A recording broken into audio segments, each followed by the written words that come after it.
தீய சக்தியும் தீந்து போன சக்தியும்.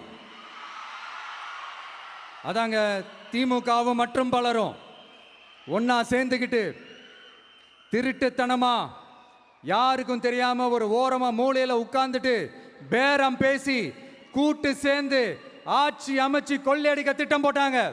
அது ஏன் தெரியுமா? உங்களோட இந்த டிவிக்கு ஆட்சி அமைஞ்சா அவங்க பொழப்பே போயிடும். அந்த கொள்ளையடிக்கிறது, லஞ்சம், ஊழல் எல்லாமே கத்தம் கத்தம். அதான் இந்த காரணம். அடுத்து ஸ்டாலின் சார், திமுக வந்து இப்போ தீய சக்தி மட்டும் இல்ல, மக்களை விட்டு ரொம்ப தூரமா போன தூர சக்தி, ஓர சக்தி, கோர சக்தி, பார சக்தி.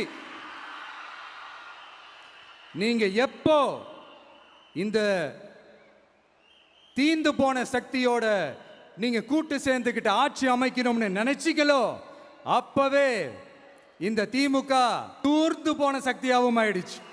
நீங்களாம் நம்மளை பத்தி அவதூறு பேசலாமா சார்? இது நியாயமா?